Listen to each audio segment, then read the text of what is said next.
झटपट कर्जाचं आमिष दाखवून फसव्या लोन ॲपद्वारे गरजू व्यक्तींची फसवणूक करणाऱ्या रॅकेटचा नागपूर पोलिसांनी भांडाफोड केलाय।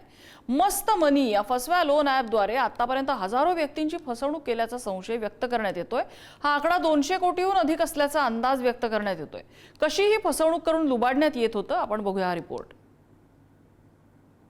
ती APK फाईल चुकूनही डाउनलोड केली की तुमच्या अँड्रॉइडचा पूर्ण कंट्रोल कंप्लीट 100% त्यांच्याकडे जातो।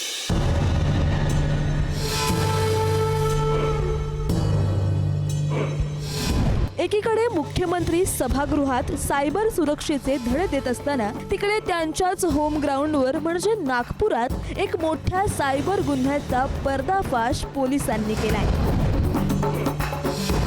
माहिती नसणारे पुरळ पाडणारे मोबाईल ॲप्लिकेशन आपण एका मोहाच्या क्षणी डाउनलोड करतो खरे, पण हे ॲप्लिकेशन आपल्या खात्यातले पैसे कसे डाउनलोड करून फस्त करतात हे नागपूरकरांना आता मस्त उमगलंय। मस्त मनी नावाच्या एका कर्ज पुरवठा करणाऱ्या ॲप्लिकेशनच्या मदतीने खंडणीचा काळा धंदा चालवणाऱ्यांचा नागपूर पोलिसांनी भांडाफोड केलाय। या प्रकरणी नागपूर पोलिसांच्या सायबर सेलने मध्य प्रदेशातील भोपाळ येथून 31 वर्षीय आरोपी कामिल सिद्दीकी याला अटक केली आहे। कसे काम करायचे मस्त मनी ॲपचे रॅकेट। गुगल प्ले स्टोअरवर मस्त मनी ॲप उपलब्ध करून देण्यात आला। या ॲपच्या माध्यमातून छोटे कर्ज देण्याचे आमिष दाखवण्यात आले। हे ॲप गरजूंनी डाउनलोड करताच यासोबत एक APK फाईल देखील मोबाईलमध्ये डाउनलोड व्हायची।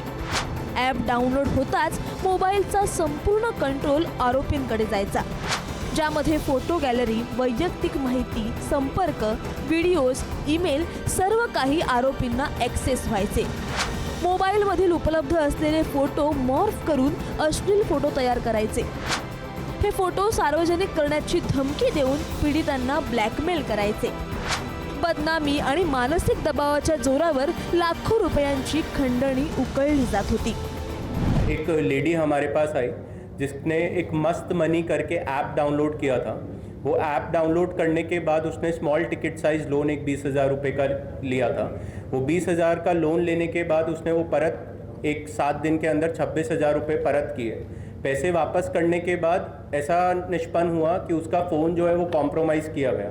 फ़ोन कॉम्प्रोमाइज़ होने के बाद उसकी जो फ़ोटोज़ थी उसकी गैलरी में उसका एक्सेस लेके उसको मॉर्फ किया गया और उसकी कॉन्टैक्ट लिस्ट के साथ शेयर करके उसको ब्लॅकमेल किया गया। नागपूर सायबर शाखेकडे एका पीडित व्यक्तीने 20,000 रुपयांची फसवणूक झाल्याची तक्रार दिली होती। या प्रकरणाचा तांत्रिक तपास करत असताना पोलिसांना एक धागेदोरे मिळत गेले आणि या देशव्यापी जाळ्याचा पर्दाफाश झाला। ब्लॅकमेलिंगची ही रक्कम 200 कोटींवर असण्याचा अंदाज पोलिसांनी व्यक्त केलाय। उसको हमने अटक किया। उसके पास से कुछ मोबाइल फ़ोन्स, लैपटॉप्स वगैरह सीज किए गए, जिसके बेसिस पे हमारे को ऐसा निष्पन्न हुआ कि ये पूरा का पूरा ऐप जो है उसके द्वारा डेवलप किया गया है। ऑलमोस्ट 5 लाख प्लस इस ऐप के डाउनलोड्स हैं, जिसमें से 3 लाख कुछ लोगों ने इसको अनइंस्टॉल किया है, बट 2.5 लाख लोगों के पास आज भी ऐप इंस्टॉल्ड है।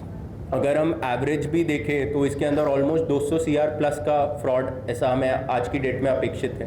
तो आपके माध्यम से हम ये भी चाहेंगे कि जो लोगों के साथ ये फ्रॉड हुआ है वो हमारे पास आएँ और अपने बयान और कंप्लेंट्स नोंद करें, ताकि और ज़्यादा उसको तपास में आगे लेके जाए। या मस्त मनी ॲपला देशभरातील 5,32,000 वापरकर्त्यांनी मोबाईलमध्ये डाउनलोड केले आहे। त्यापैकी फसवणूक लक्षात येताच 2,98,000 मोबाईल धारकांनी ते अनइन्स्टॉल केलंय। मात्र या रॅकेटच्या जाळ्यात अजूनही 2,34,000 मोबाईल धारक अडकले आहेत। या गुन्ह्यातील सर्व आरोपी उच्च शिक्षित असून त्यांनी तंत्रज्ञानाचा असा समाजविघातक कामासाठी वापर केला। या प्रकरणी आवश्यकता वाटल्यास गुगलला नोटीस देणार असल्याचं पोलिसांनी सांगितलंय।